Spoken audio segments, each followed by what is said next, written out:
나는 요즘 들어 자주 멍하니 창밖을 바라본다. 베란다 유리에 맺힌 물방울이 천천히 흘러내리는 걸 보고 있으면 이상하게도 마음이 편해진다. 아무것도 생각하지 않아도 되는 그 순간들이 어느새 내 하루에서 가장 소중한 시간이 되어버렸다. 그 시간만큼은 아무도 나를 찾지 않으니까. 아무도 내게 말을 걸지 않으니까. 내 이름은 김순자. 올해로 73이 되었다. 사람들은 나이 70이 넘으면 뭔가 인생의 답을 다 알 것 같다고 생각하는 모양이다. 그런데 막상 이 나이가 되고 보니 나는 오히려 더 모르겠다. 내가 어떻게 살아왔는지는 알겠는데 내가 왜 이렇게 살아왔는지는 아직도 잘 모르겠다. 아니, 어쩌면 알면서도 외면하고 싶었던 것들이 이 나이 되어서야 하나씩 눈에 들어오기 시작한 것인지도 모른다. 처음에는 그냥 지나쳤다. 밥상에 앉아도 나한테는 국이 늦게 나오는 것도, 텔레비전 채널이 늘 아들 며느리 취향대로 맞춰져 있는 것도, 손주 재롱을 봐도 며느리가 옆에서 은근히 거리를 두는 것도 처음엔 그게 뭔지도 잘 몰랐다.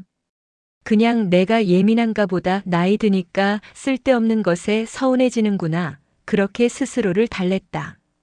그런데 어느 저녁이었다. 온 식구가 거실에 모여 있었는데 나는 부엌에서 설거지를 하고 있었다. 손이 시려도 따뜻한 물을 충분히 쓰지 못하는 건 내 습관이었다. 아껴야 한다는 게 몸에 배어 있어서. 그릇을 하나씩 닦으면서 거실 쪽에서 들려오는 소리들을 듣고 있었다. 아들 웃음소리, 며느리 목소리, 손주 까르르 웃는 소리. 그 소리들 사이에 내 자리는 없었다. 아무도 나를 부르지 않았다. 밥을 차려놓고 설거지까지 마쳤는데도 아무도 어머니 이리 오세요 하지 않았다. 나는 그날 부엌에 서서 한참을 그렇게 있었다. 손에서 물이 뚝뚝 떨어지는데 닦을 생각도 못하고. 거실 불빛이 부엌 문틈으로 새어 들어왔다. 환한 빛이었다. 그런데 나는 그 빛 쪽으로 걸어가지 못했다. 왜 못 갔는지 지금도 잘 모르겠다. 가면 반겨줄 것 같지 않아서였는지, 아니면 내가 없어도 아무도 알아채지 못할 것 같아서였는지. 그때 처음으로 그 생각이 스쳤다. 내가 여기 있는 건지 없는 건지. 며느리 정이라는 애는 나쁜 사람이 아니다. 그 점만큼은 분명히 말할 수 있다. 부지런하고 아이들 잘 키우고 직장도 다니면서 살림도 한다. 내가 봐도 쉽지 않은 삶이다. 근데 그 애는 나를 있는 듯 없는 듯 대한다. 대놓고 무시하거나 막말하는 게 아니다. 그게 더 힘들다. 눈에 보이는 상처는 보여줄 수라도 있는데 공기 같은 취급은 어디 가서 호소도 못한다. 내가 말을 꺼내면 흘려듣고 내가 의견을 내면 공손하게 웃으면서 넘어간다. 그 웃음이 참 오묘하다. 거스르는 것도 아니고 받아들이는 것도 아닌 그냥 흘려보내는 웃음. 나는 그 웃음에 수십 번 상처를 받았는데 아들 녀석은 그걸 모른다. 아니, 모르는 게 아니라 보고 싶지 않은 거겠지.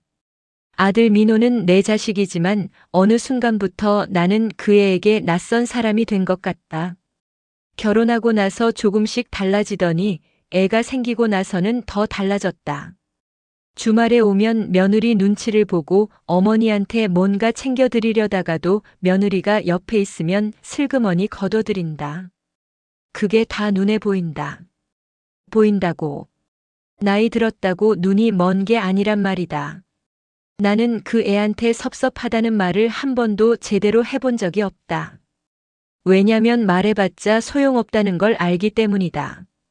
어미가 섭섭하다고 하면 아들은 어쩔 줄 몰라 하다가 결국 며느리한테 이야기가 흘러들어가고, 그러면 며느리는 더 조용히 나를 밀어낸다.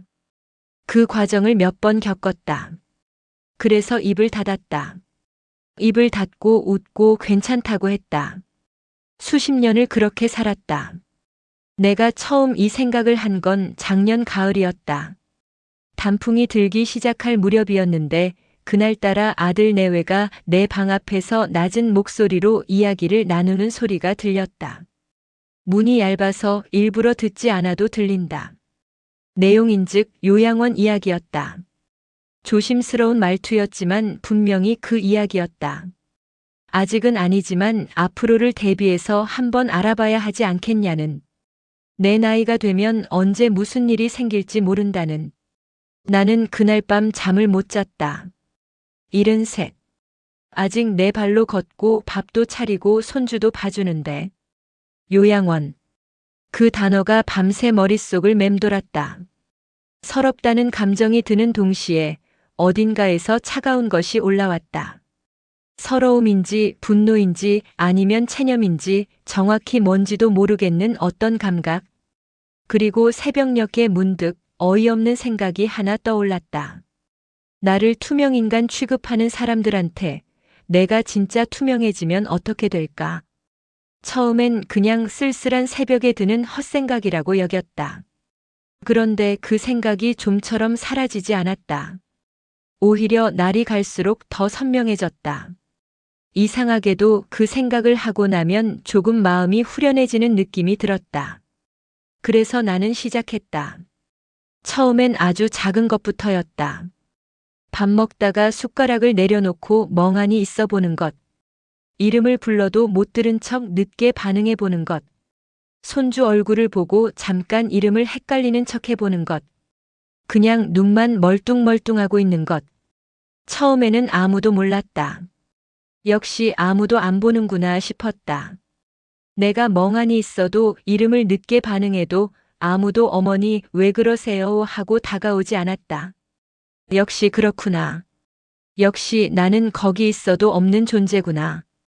그 확인이 슬프면서도 이상하게 내가 맞았다는 씁쓸한 확신을 줬다. 그러다 약 2달이 지났을 무렵이었다. 며느리 정희가 퇴근하고 들어와서 내 방에 살짝 들어왔다.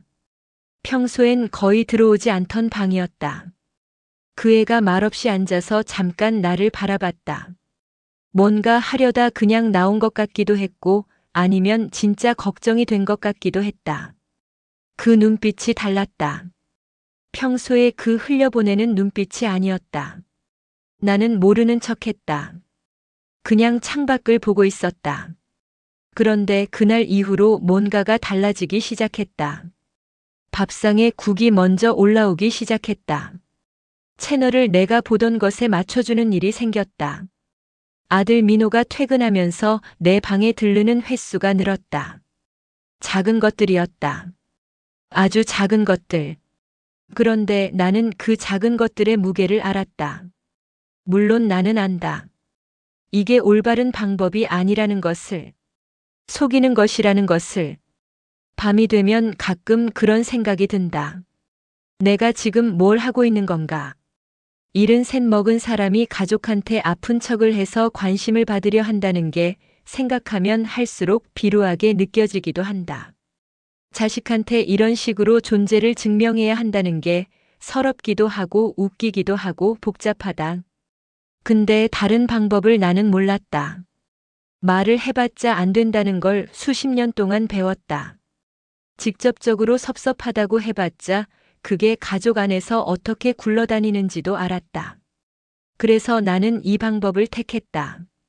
말 대신 침묵으로, 건강 대신 불안으로, 존재 대신 공백으로. 내가 없어지는 척을 함으로써 내가 있다는 걸 알려주는 것. 그게 얼마나 슬픈 일인지는 나도 안다. 손주 도윤이가 지난주에 내 방에 들어왔다. 초등학교 3학년짜리 그 녀석이 보통 때는 텔레비전이나 게임에 정신이 팔려서 할머니한테 잘 오지도 않는데 그날은 혼자 슬그머니 들어와서 내 옆에 앉았다. 그리고는 말없이 내 손을 잡았다. 작은 손이었다. 따뜻했다. 나는 속으로 많이 울었다. 그 아이가 뭘 알겠느냐마는 어딘가에서 뭔가를 느꼈을 것이다. 어른들이 눈치채지 못하는 것들을 아이들은 몸으로 먼저 느끼니까. 할머니가 요즘 이상하다는 걸 그 아이는 어른들보다 먼저 알아챈 것인지도 모른다. 아니면 그냥 할머니가 보고 싶었던 것인지도.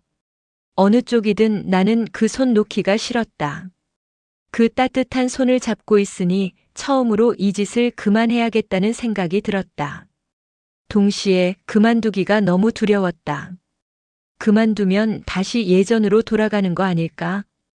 아무도 내 방에 들어오지 않고 아무도 채널을 양보하지 않고 국이 가장 마지막에 올라오는 그 자리로.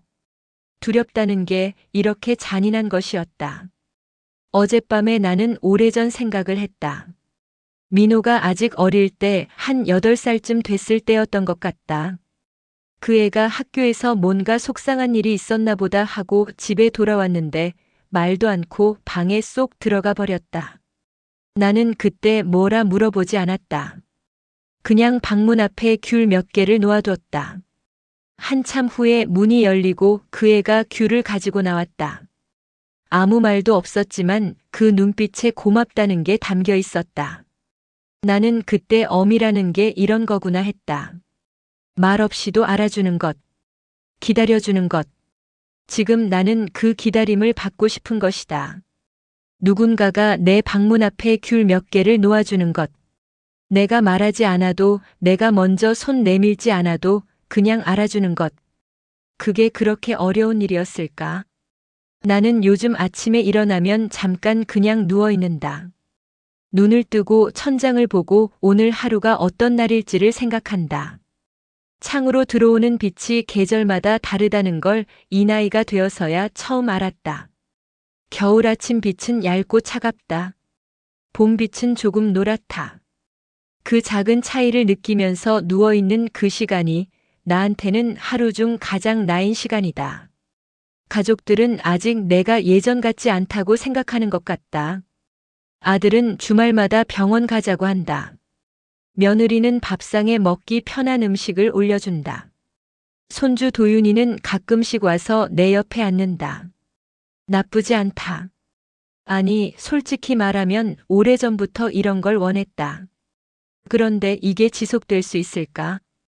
내가 다시 멀쩡해지면, 아니, 처음부터 멀쩡했다는 게 밝혀지면 이 모든 게 사라지는 건 아닐까? 그 불안이 아직도 나를 잡고 있다.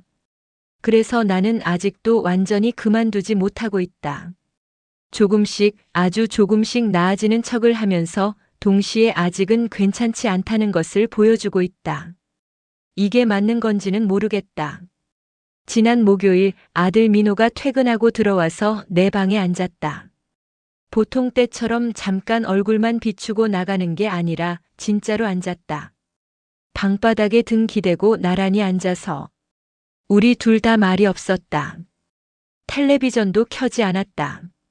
그냥 그렇게 있었다. 창밖에 가로등이 켜지는 게 보였다. 저녁 어스름이 방 안으로 들어오고 우리 둘의 그림자가 벽에 길게 겹쳐졌다. 그 순간이 참 이상했다. 슬픈 것도 아니고 기쁜 것도 아니고 그냥 오래전 어느 때가 떠오르는 것 같은 느낌. 민호가 어릴 때 자주 이렇게 있었다. 아무 말도 없이 옆에 있는 것만으로도 충분했던 때가 있었다. 그게 언제부터 이렇게 어려워진 건지. 아들이 돌아가고 나서 한참을 생각했다. 내가 이걸 계속해야 하는지, 아니면 이제는 그만할 때가 된 건지. 정답은 없었다. 근데 이 고민을 하고 있다는 것 자체가 어쩌면 변화의 시작인지도 모른다는 생각이 들었다. 나는 살면서 후회한 것들이 많다. 더 말을 많이 할 걸. 더 일찍 손을 내밀 걸. 참는 게 미덕인 줄만 알고 살았는데 이제 와서 보면 그 참음이 가족 사이에 얼마나 많은 거리를 만들었는지. 말을 안 하면 알아줄 거라 생각했는데 말을 안 하면 아무도 모른다. 그게 나이 70이 넘어서야 분명해졌다. 내가 지금 하고 있는 이 짓도 결국은 말을 못하는 것에서 비롯된 것이다. 아프다고 말하는 대신 아픈 척을 하는 것. 서럽다고 말하는 대신 흐릿해지는 척을 하는 것. 그게 얼마나 빙 돌아가는 방법인지는 나도 안다. 그래도 나는 이것밖에 몰랐다. 73평생을 이렇게 살았으니까. 이제는 조금 달라지고 싶다. 아주 조금은. 이 봄이 끝나기 전에 아들한테 진짜로 말 한마디 해볼 수 있을까?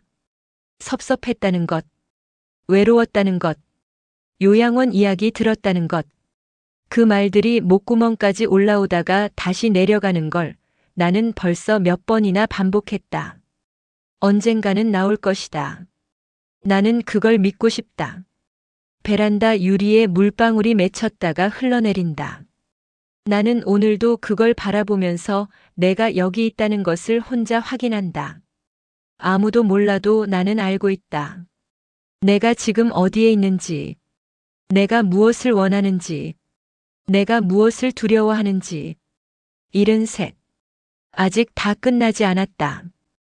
그것만큼은 분명하다.